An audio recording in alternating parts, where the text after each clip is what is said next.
أعوذ بالله من الشيطان الرجيم. بسم الله الرحمن الرحيم. كنتم خير أمة أخرجت للناس تأمرون بالمعروف وتنهون عن المنكر وتؤمنون بالله ولو آمن أهل الكتاب لكان خيرا لهم منهم المؤمنون وأكثرهم الفاسقون. لن يضروكم إلا أذى وإن يقاتلوكم يولوكم الأدبار ثم لا ينصرون. ضربت عليهم الذلة أينما ثقفوا إلا بحبل من الله وحبل من الناس وباءوا بغضب من الله وضربت عليهم المسكنة ذلك بأنهم كانوا يكفرون بآيات الله ويقتلون الأنبياء بغير حق ذلك بما عصوا وكانوا يعتدون. ليسوا سواء من أهل الكتاب أمة قائمة يتلون آيات الله آناء الليل وهم يسجدون. يؤمنون بالله واليوم الآخر ويأمرون بالمعروف وينهون عن المنكر ويسارعون في الخيرات وأولئك من الصالحين. وما يفعلوا من خير فلن يكفروا والله عليم بالمتقين. صدق اللہ العظیم. کنتم خیر امت اخرجت للناس، تم سب امتوں سے بہتر امت ہو. اخرجت للناس، جو نکالی گئی لوگوں کے لیے. تأمرون بالمعروف وتنہون عن المنکر، بھلائی کا حکم کرتے ہو اور برائی سے روکتے ہو. وتؤمنون باللہ، اور اللہ پر ایمان لاتے ہو. وَلَوْ آمَنَ أَهْلُ الْكِتَابِ لَكَانَ خَيْرًا لَهُمْ، اگر اہل کتاب ایمان لے آتے تو ان کے لیے بہتر ہوتا. مِنْهُمُ الْمُؤْمِنُونَ وَأَكْثَرُهُمُ الْفَاسِقُونَ، ان میں سے بعض مؤمن ہیں اور اکثر ان میں سے فرما برداری سے باہر ہیں. لَن يَضُرُّوكُمْ إِلَّا أَذًى، تم کو ہرگز ضرر نہ پہنچا سکیں مگر ذرا سی تکلیف. وَإِن يُقَاتِلُوكُمْ يُوَلُّوكُمُ الْأَدْبَارَ، اور اگر تم سے جنگ کریں تو وہ پشت پھیر کر بھاگ جائیں گے. ثُمَّ لَا يُنصَرُونَ، پھر ان کی مدد نہیں کی جائے گی. ضُرِبَتْ عَلَيْهِمُ الذِّلَّةُ أَيْنَمَا ثُقِفُوا، ان پر ذلت جمع دی گئی جہاں کہیں بھی پائے جائیں. إِلَّا بِحَبْلٍ مِّنَ اللَّهِ وَحَبْلٍ مِّنَ النَّاسِ، مگر ایسے سبب سے جو اللہ کی طرف سے ہو اور ایسے سبب سے جو لوگوں کی طرف سے ہو. وَبَاءُوا بِغَضَبٍ مِّنَ اللَّهِ، اور اللہ کے غصے کو لے کر لوٹ گئے. وَضُرِبَتْ عَلَيْهِمُ الْمَسْكَنَةُ، اور جما دی گئی ان پر مسکنت. ذَلِكَ بِأَنَّهُمْ كَانُوا يَكْفُرُونَ بِآيَاتِ اللَّهِ، یہ اس لیے کہ وہ کفر کرتے تھے اللہ کی آیتوں کے ساتھ. وَيَقْتُلُونَ الْأَنْبِيَاءَ بِغَيْرِ حَقٍّ، اور وہ نبیوں کو ناحق قتل کرتے تھے. ذَلِكَ بِمَا عَصَوْا وَكَانُوا يَعْتَدُونَ، یہ اس لیے کہ انہوں نے نافرمانی کی تھی اور وہ حد سے آگے بڑھ جاتے تھے. لَيْسُوا سَوَاءً، یہ لوگ سب برابر نہیں ہیں. مِنْ أَهْلِ الْكِتَابِ أُمَّةٌ قَائِمَةٌ، اہل کتاب میں سے ایک جماعت ایسی ہے جو حق پر قائم ہے. يَتْلُونَ آيَاتِ اللَّهِ، رات کے وقت میں اللہ کی آیات کی تلاوت کرتے ہیں. آناء اللیل وہم یسجدون، اور سجدہ کرتے ہیں. یؤمنون باللہ والیوم الآخر، اللہ پر اور روز آخرت پر ایمان لاتے ہیں. یأمرون بالمعروف وینہون عن المنکر، امر بالمعروف و نہی عن المنکر کرتے ہیں. ویسارعون فی الخیرات، اور نیک کاموں میں دوڑتے ہیں. وَأُولَئِكَ مِنَ الصَّالِحِينَ، اور ایک لوگ صالحین میں سے ہیں. وَمَا يَفْعَلُوا مِنْ خَيْرٍ فَلَنْ يُكْفَرُوا، اور یہ لوگ جو بھی کچھ خیر کا کام کریں گے اس کی ناقدری نہ کی جائے گی۔ واللہ علیم بالمتقین، اللہ تبارک و تعالی متقیوں کو جاننے والا ہے۔ بزرگان محترم، عزیز ساتھیوں، یہ سورہ آل عمران کی چند آیتیں ہیں۔ اس سے پہلی آیات میں اللہ تبارک و تعالی نے فرمایا تھا وَلْتَكُن مِّنكُمْ أُمَّةٌ يَدْعُونَ إِلَى الْخَيْرِ وَيَأْمُرُونَ بِالْمَعْرُوفِ وَيَنْهَوْنَ عَنِ الْمُنكَرِ، یعنی تم میں ایک جماعت ایسی ہونی چاہیے جو لوگوں کو بھلی باتوں کا حکم کرتی ہو اور بری باتوں سے روکتی ہو۔ ایک جماعت ایسی ہونی چاہیے، اللہ نے فرمایا۔ اب یہاں پوری امت محمدیہ علی صاحبہ الصلاۃ والتسلیم سے یہ کہا جا رہا ہے کنتم خیر امت، تم بہترین امت ہو۔ تم بہترین امت ہو، اس کی وجہ کیا ہے؟ تمہیں کیوں بہترین خیر امت کا لقب اور اعزاز تمہیں کیوں دیا جا رہا ہے؟ اس کے بارے میں آگے فرماتے ہیں اخرجت للناس، تمہیں لوگوں کے نفع کے لیے نکالا گیا، بھیجا گیا۔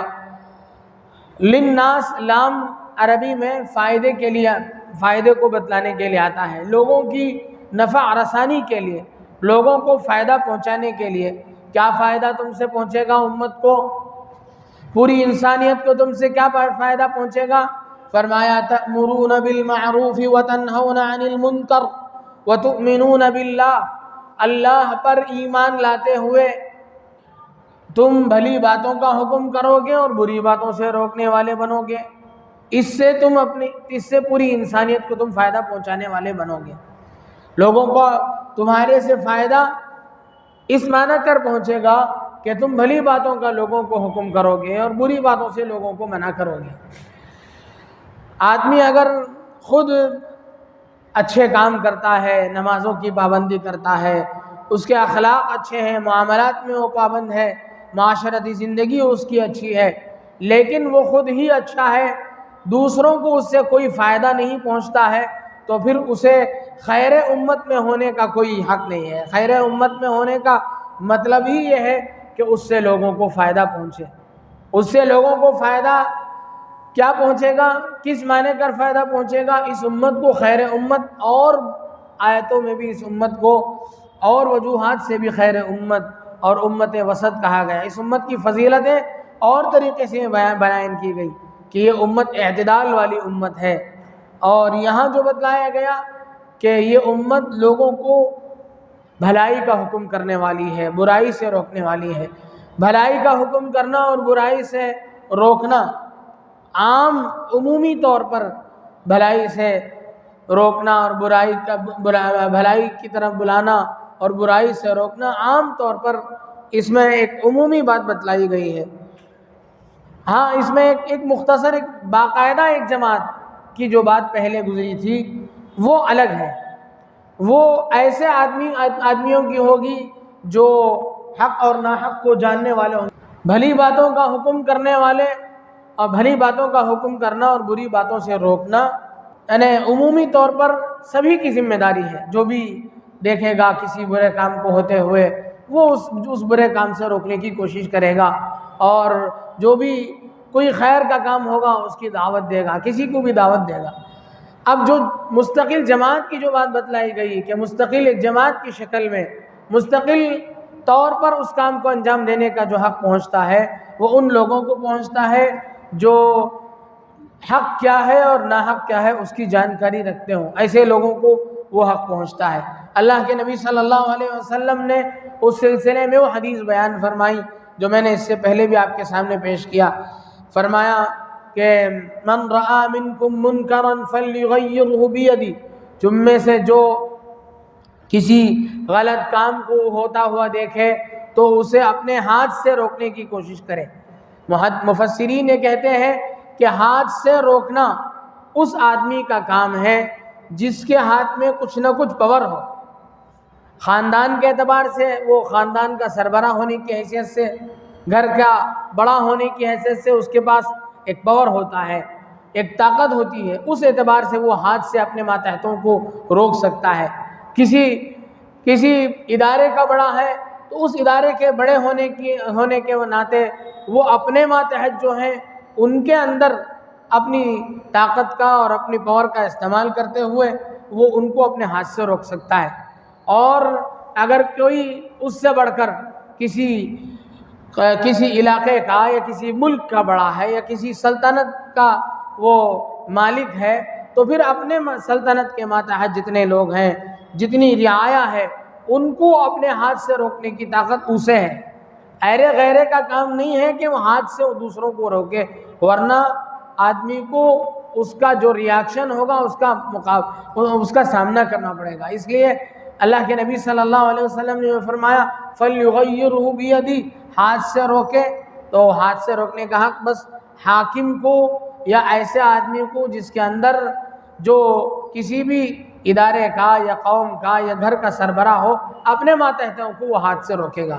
اس کے بعد کے درجات حدیث میں بیان کیے گئے وَمَن لَّمْ يَسْتَطِعْ فَبِلِسَانِهِ، ہاتھ سے جو بات کہی گئی وہاں لفظ تغییر ہے، اسے بدلنا، یعنی ہاتھ سے روکنے کا مطلب یہ ہے کہ اسے مکمل ختم کرنے کی طاقت اس کے اندر ہو۔ فَلْيُغَيِّرْهُ بِيَدِهِ، اسے تبدیل کر دیں۔ وَمَن لَّمْ يَسْتَطِعْ فَبِلِسَانِهِ، جو اس کی طاقت نہیں رکھتا وہ زبان کا استعمال کرے گا۔ اور آخری درجہ تو ہے ہی وَمَن لَّمْ يَسْتَطِعْ فَبِقَلْبِهِ وَذَلِكَ ضَعْفُ الْإِيمَانِ، اور یہ ایمان کا سب سے آخری درجہ ہے۔ باقی عام آدمی کا کام یہ ہے، عام لوگوں کا کام یہ ہے کہ جتنا اپنے ہاتھ سے ہو سکے ہم لوگوں کو خیر کی طرف، اچھے باتوں کی طرف بلاتے رہیں گے، بری باتوں سے روکتے رہیں گے۔ امر بالمعروف اور نہی عن المنکر کا کام کوئی بھی کر سکتا ہے، ہر آدمی اپنے اعتبار سے کر سکتا ہے۔ علماء کرام تصنیف و تالیف کا کام کرتے ہیں، کتابیں لکھتے ہیں، درس و تدریس کرتے ہیں، لوگوں کو پڑھاتے ہیں، علماء کرام کی جماعت تیار کرتے ہیں، اس کے ذریعے سے وہ امر بالمعروف کرتے ہیں۔ اور مجاہدین تلوار کے ذریعے سے کرتے ہیں، مؤذن اذان دے کر کے لوگوں کو اللہ کے گھر کی طرف دعوت دیتا ہے، نماز کی دعوت دیتا ہے، یہ بھی داخل ہے۔ حضرت شیخ الحدیث مولانا زکریا صاحب نور اللہ مرقدہ نے فضائل اعمال میں یہ ساری باتیں لکھی ہیں، غالباً فضائل تبلیغ میں لکھا ہے کہ ہر آدمی کی دعوت اپنے اپنے اعتبار سے ہوتی ہے، اور ہر ایک جو بھی کر رہا ہے سب کار نبوت ہے، کار دعوت ہے، دعوت کا کام ہے اور نبوت والا کام ہے۔ اس لیے کسی ایک خاص منہج کو لے کر کے کھڑے ہونے والا یہ اس بات کا دعویٰ کرے کہ ہم ہی امر بالمعروف و نہی عن المنکر کرنے والے ہیں، یہ غلط ہے۔ اس زمانے میں الحمدللہ حضرت مولانا الیاس صاحب نور اللہ مرقدہ نے جس کام کی داغ بیل ڈالی، جس کام کو شروع کیا، وہ ایک عام کام ہے جس کے ذریعے سے ہر بندہ دوسرے بندے کی اپنی ذات کے ساتھ ساتھ دوسرے کی بھی فکر کرنے والا بن جاتا ہے، دوسرے کی فکر کو اوڑھنے والا بن جاتا ہے۔ ہمیں جو بھی دعوت و تبلیغ سے منسلک حضرات ہیں ان کے لیے چاہیے کہ وہ حضرت کے ملفوظات کا مطالعہ کریں۔ ملفوظات حضرت مولانا الیاس رحمۃ اللہ علیہ کی کوئی بڑی کتابیں نہیں ہیں، ان کے رفقا نے، ان کے ساتھ رہنے والوں میں سے حضرت مولانا خلیل الرحمن سجاد نعمانی صاحب کے والد گرامی حضرت مولانا منظور نعمانی صاحب، انہوں نے حضرت کے ملفوظات کو نقل کیا ہے۔ ہر دعوت کے ساتھی کو چاہیے کہ اس کا مطالعہ کرے، اس میں حضرت نے بہت سارے گائیڈ لائن دیے، دعوت کے کام کرنے والوں کے لیے بہت سارے اصول بتلائے۔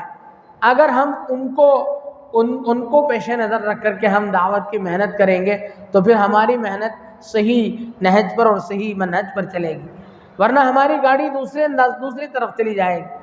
اور حضرت کے دوسرے رفیق کار حضرت مولانا ابو الحسن علی ندوی رحمۃ اللہ علیہ بھی حضرت مولانا الیاس رحمۃ اللہ علیہ کے معاصرین میں سے تھے اور حضرت کے کام میں ابتدائی معاونین میں سے تھے۔ حضرت نے ایک کتاب لکھی ہے مولانا الیاس صاحب اور ان کی دینی دعوت، آپ اسے بھی دیکھیں، اس میں بھی بہت ساری باریکیاں حضرت نے لکھی ہیں اور حضرت کے حوالے سے لکھی ہے۔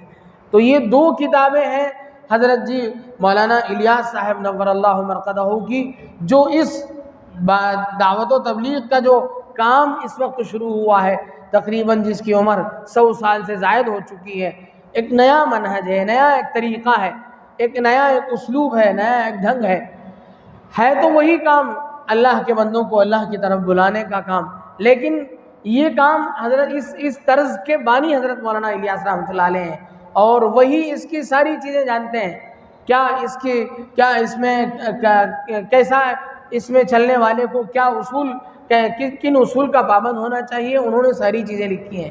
تو قرآن کریم کے مفسرین یہ کہتے ہیں کہ لوگوں کو بھلی باتوں کا حکم کرنا اور بری باتوں سے روکنا تب ہمارے لیے ممکن ہوگا، خصوصی طور پر جب ہم کچھ نہ کچھ اس کے آداب سے واقف ہوں گے۔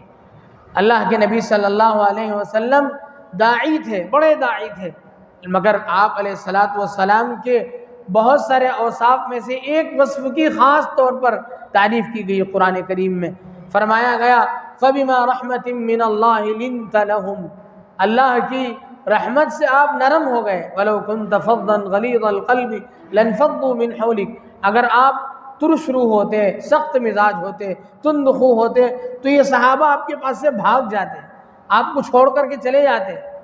آپ کے اندر نرمی دیکھ کر کے لوگ، اللہ نے آپ کے اندر نرمی ڈالی، اللہ نے آپ کے اندر اپنی رحمت سے جو نرمی ڈالی ہے اسی کی برکت سے صحابہ جڑے ہوئے ہیں آپ کے ساتھ۔ تو یہ وہ چیزیں ہیں جنہیں ہمیں اپنانے کی ضرورت ہے۔ تو میں یہ کہہ رہا تھا کہ دعوت و تبلیغ کی محنت، امر بالمعروف و نہی عن المنکر کی محنت ہر آدمی اپنی سطح پر کر رہا ہے، مجاہدین تلوار سے، مؤذنین اذان سے، اور علماء کرام خطابات سے، کتابوں سے، ان سب چیزوں سے ان کی یہ محنتیں ہو رہی ہیں۔ اللہ کے نبی اللہ تبارک و تعالیٰ نے آگے فرمایا کہ تمہیں نکالا گیا ہے، تمہارا کام کیا ہے؟ امر بالمعروف، اچھی باتوں کا حکم کرنا، بری باتوں سے روکنا، اور خود بھی اللہ پر ایمان لانا۔ صرف عبادت کرنا، اس کے لیے فرشتے بہت تھے، فرشتوں کی کوئی کمی نہیں تھی۔ میں نے اس سے پہلے بھی عرض کیا تھا کہ جب انسان کی پیدائش کا ارادہ اللہ تبارک و تعالیٰ نے ظاہر فرمایا تو اسی وقت فرشتوں نے کہا کہ آپ ایسی مخلوق کو پیدا فرما رہے ہیں جو کہ آپس میں قتل و غارت گیری کریں گے، خون ریزی کریں گے، آپ کی عبادت کے لیے تو ہم ہیں۔ لیکن اللہ تبارک و تعالیٰ نے ہماری پیدائش کے بہت سارے مقاصد تھے، جس کو اللہ تبارک و تعالیٰ نے فرمایا کہ میں ان چیزوں کو جانتا ہوں جن کو تم نہیں جانتے ہو۔ آگے فرمایا وَلَوْ آمَنَ أَهْلُ الْكِتَابِ لَكَانَ خَيْرًا لَهُمْ، اگر اہل کتاب بھی، یہودی بھی، جن کو معلوم ہے کہ نبی آخر الزمان محمد الرسول اللہ صلی اللہ علیہ وسلم ہے، وہ نبی برحق ہے، اگر وہ بھی ایمان لاتے تو اللہ تبارک و تعالیٰ فرماتے ہیں لَكَانَ خَيْرًا لَهُمْ، ان کے لیے بہتر ہوتا۔ مِنْهُمُ الْمُؤْمِنُونَ وَأَكْثَرُهُمُ الْفَاسِقُونَ، مگر افسوس یہ ہے کہ ان میں سے کچھ لوگ ایمان لائے، اکثریت ان میں گنہگاروں کی ہے، فاسقوں کی ہے۔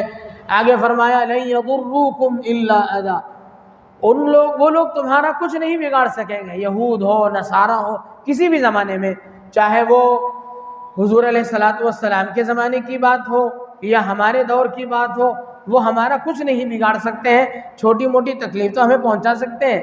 ہم آج بھی دیکھ رہے ہیں کہ یہودی غالب ہوتے ہوئے نظر آ رہے ہیں، وہ مسلمانوں کو نقصان پہنچاتے ہوئے نظر آ رہے ہیں، نہیں، اصل تو اتنی بڑی طاقت ہونے کے باوجود ان کی جو ذلت ہو رہی ہے پوری دنیا میں، یہ میڈیا ان کے ہاتھ میں ہے، اس لیے ان کی جیت نظر آ رہی ہے، ورنہ حقیقت میں تو بالکل نہتے اور بغیر کسی، جن کے پاس جو بے سر و سامان لوگ ہیں، ان کی اپنی طاقت کے مطابق ان کی جو فتح ہے، ان کی جو کامیابی ہے، وہ بہت بڑی کامیابی ہے۔ ان کے مقابلے میں مقابلہ کر کے دیکھا جائے وسائل کے اعتبار سے تو ہمارے مسلمانوں کی بڑی کامیابی آج بھی ہے، اللہ کا فضل ہے۔ اسی کو اللہ تبارک و تعالیٰ فرماتے ہیں وَإِن يُقَاتِلُوكُمْ يُوَلُّوكُمُ الْأَدْبَارَ، اگر وہ تم سے جھگڑنے لگیں، تمہارے ساتھ وہ مقاتلہ کریں، جہاد کریں، يُوَلُّوكُمُ الْأَدْبَارَ، وہ پیٹ پھیر کر کے بھاگ جائیں گے، ثُمَّ لَا يُنصَرُونَ، پھر ان کی مدد نہیں کی جائے گی۔ آگے فرمایا ضُرِبَتْ عَلَيْهِمُ الذِّلَّةُ أَيْنَمَا ثُقِفُوا إِلَّا بِحَبْلٍ مِّنَ اللَّهِ وَحَبْلٍ مِّنَ النَّاسِ وَبَاءُوا بِغَضَبٍ مِّنَ اللَّهِ وَضُرِبَتْ عَلَيْهِمُ الْمَسْكَنَةُ، ضُرِبَتْ عَلَيْهِمُ الذِّلَّةُ، ان پر ذلت ڈال دی گئی ہے، جہاں بھی وہ رہیں ان پر وہ ذلیل ہی رہیں گے۔ ابھی کچھ سالوں کی بات ہے ان کو غلبہ ہوا، ورنہ ایک ایسا حاکم گزرا ہے ہٹلر کے نام سے، اس نے ان کو چن چن کر کے مارا تھا، اور لوگ پوری دنیا اسے گالی دینے لگی ہٹلر کو، کیسا ظالم ہے، کیسا جابر ہے، وہ بھی تو آخر انسان ہے، ان کو قتل کر رہا ہے، کیسا عجیب و غریب آدمی ہے۔ تو اس نے کہا ٹھیک ہے، میں کچھ لوگوں کو چھوڑ کے جاتا ہوں، میں نے ایک بڑی تعداد کو 90% آدمیوں کو میں نے قتل کر دیا، 10% لوگوں کو چھوڑتا ہوں، پھر دنیا دیکھ لے گی کہ اس 10% نے دنیا کو کتنا نقصان پہنچایا ہے۔ آج پوری دنیا کو جو نقصان ہو رہا ہے اسی 10% سے ہو رہا ہے۔ تو پھر ایک وقت آئے گا انشاءاللہ تعالی، انشاءاللہ العزیز، یہ لوگ پھر ذلیل ہوں گے، پھر خوار ہوں گے۔ آگے فرمایا الا بحبل من اللہ، اللہ کی طرف سے، اگر اللہ کی طرف سے ایسا سبب ہے جو اللہ کی طرف سے ان کو ملا ہے، مثلا ان کے بچے ہیں، ان کی عورتیں ہیں، ان کو چھوٹ ہے، ان کے بوڑھے لوگ ہیں، اللہ کی طرف سے خود یہ فیصلہ ہے کہ لڑائی جو ہوگی وہ مردوں سے ہوگی اور مقابل میں کھڑنے والے سے ہوگی۔ یہ جو لوگ کرتے ہیں بچوں کو مار دیا، سب سے زیادہ ان لوگوں نے اپنے مقابل میں جن کو مارا ہے وہ بچوں کو مارا ہے۔ ابھی قریب میں اسی عاشرے میں ایک ہفتہ پہلے ہم نے، آپ لوگوں نے سنا ہوگا کہ چار فوجیوں کو ہمارے نہتے لوگوں نے، ہمارے بے سر و سامان مجاہدین نے 4 فوجیوں کو ایک دم سے پکڑ لیا ان کے، اور وہ سب بزدل لوگ ہیں، ان کو وسائل پر امید ہے، اور ہمارے لوگوں کو اللہ کی ذات پر امید ہے، آج بھی اسی امید کے بل بوتے پر لڑ رہے ہیں۔ الا بحبل من اللہ، اللہ کی طرف سے چھوٹ یہ ہے کہ بچوں کو مارا نہ جائے۔ بچے ان کے جو بچ رہے ہیں اسلام کی اس قانون کی وجہ سے بچ رہے ہیں، عورتیں جو بچ رہی ہیں، کمزور لوگ جو بچ رہے ہیں، اسلام میں قانون ہے کہ ان کا مقابلہ نہیں کیا جائے گا۔ وحبل من الناس، لوگوں کے آپسی معاہدے کی وجہ سے بچ رہے ہیں۔ آپس میں مشرق وسطیٰ کہا جاتا ہے اس پوری سرزمین کو، ملک شام، عرب، ترکی، جتنے ممالک ہیں اسے مشرق وسطیٰ کہا جاتا ہے۔ مشرق وسطیٰ آس پاس سارے مسلم ممالک ہیں، صرف ایک ملک ہے اسرائیل درمیان بیچ میں، وہ لڑ رہا ہے سبھی سے۔ یہ ہے وہ حبل من الناس، لوگوں کا آپسی معاہدہ، آپس میں لوگوں کا معاہدہ ہے۔ ان معاہدے کی بنیاد پر بہت سارے لوگ اپنے آپ کو روکے ہوئے ہیں۔ یہ الگ بات ہے کہ کچھ لوگ بزدلی کی وجہ سے بھی بعض حکمران اپنی حکومت چلے جانے کا ان کو خوف ہے، اللہ جانے کیا بہتر ہے، اللہ تبارک و تعالیٰ کی مرضی ہے۔ ہم سب اپنے طور سے دعا بھی کریں گے اور ان کی چیزوں کا بائیکاٹ بھی کریں گے۔ آگے فرمایا وَبَاءُوا بِغَضَبٍ مِّنَ اللَّهِ، اللہ کے غصے کو وہ لوگ لے کر کے لوٹیں گے۔ وَضُرِبَتْ عَلَيْهِمُ الْمَسْكَنَةُ، ان پر مسکنت اور ذلت ان پر جما دی گئی۔ کیوں؟ ذَلِكَ بِأَنَّهُمْ كَانُوا يَكْفُرُونَ بِآيَاتِ اللَّهِ، اس وجہ سے کہ وہ اللہ کی آیتوں کا انکار کرتے تھے۔ وَيَقْتُلُونَ الْأَنْبِيَاءَ بِغَيْرِ حَقٍّ، یہودیوں نے بہت سارے انبیاء کرام علیہ السلام کو تکلیفیں پہنچائی، بعض نبیوں کو قتل کیا، بعض کو آرے سے انہوں نے چیر دیا، طرح طرح کی تکلیفیں لوگوں نے اپنے سے پہلے پیغمبروں کو پہنچائی، اور خود میرے اور آپ کے آقا جناب محمد الرسول اللہ صلی اللہ علیہ وسلم کو بھی ختم کر دینا چاہتے تھے۔ کبھی مشورے کے بہانے سے بلا کر کے ان پر چکی کا پاٹ گرانا چاہا، کبھی کسی عورت کو لالچ دے کر کے زہر آلود گوشت آپ کو دے دیا گیا، کبھی کسی کے واسطے سے آپ پر جادو اور سحر کیا گیا۔ یہ سب کام ان لوگوں نے کیا۔ وَيَقْتُلُونَ الْأَنْبِيَاءَ بِغَيْرِ حَقٍّ ذَلِكَ بِمَا عَصَوْا وَكَانُوا يَعْتَدُونَ، اس لیے اس وجہ سے ان پر ذلت اور مسکنت ہے کہ وہ نافرمانی کرنے والے ہیں اور حد سے تجاوز کرنے والے ہیں۔ آگے فرمایا لیسوا سوا، سب کے سب ان میں برابر نہیں ہیں، ان میں سے کچھ لوگ ایسے بھی ہیں، من اہل الکتاب امۃ قائمۃ یتلون آیات اللہ، اللہ کی آیتوں کو راتوں میں اٹھ کر کے پڑھنے والے ہیں، اللہ کے دربار میں سجدہ ریز ہونے والے ہیں، سجدہ کرنے والے ہیں، ہم یسجدون، اور یؤمنون باللہ والیوم الآخر، اللہ پر ایمان لانے والے، آخرت پر ایمان لانے والے، امر بالمعروف و نہی عن المنکر کرنے والے، نیکی کے کاموں میں آگے بڑھنے والے۔ بہت مختصر تعداد میں کچھ اہل کتاب میں سے کچھ لوگ جیسے حضرت عبداللہ ابن سلام وغیرہ وہ ایمان لائے تھے، ان کے بارے میں یہ آیتیں ہیں کہ سب کے سب اہل کتاب ایسے نہیں ہیں۔ کچھ اہل کتاب اپنی باتوں سے تائب ہو کر کے مسلمان ہو گئے تھے، اللہ کے نبی صلی اللہ علیہ وسلم کے دست حق پرست پر انہوں نے بیعت کر کے اسلام قبول کر لیا تھا۔ آگے فرمایا ان کے بارے میں وَأُولَٰئِكَ مِنَ الصَّالِحِينَ، وہ نیک لوگ ہیں۔ وَمَا يَفْعَلُوا مِنْ خَيْرٍ فَلَن يُكْفَرُوا، جو بھی وہ لوگ خیر کا کام کرتے ہیں ان کی ناقدری نہیں ہوگی۔ واللہ علیم بالمتقین، اللہ تبارک و تعالی اللہ سے ڈرنے والوں کو جاننے والے ہیں، ان سے واقف ہیں۔ یہ مختصر سا خلاصہ ہے ان آیات کا۔ اللہ تبارک و تعالی سے دعا ہے کہ اللہ تبارک و تعالی جو باتیں ان آیات کے ذیل میں کہی گئیں، کہنے والے کو بھی سننے والوں کو بھی عمل کی توفیق نصیب فرمائے۔ آمین۔ وآخر دعوانا الحمد للہ رب العالمین۔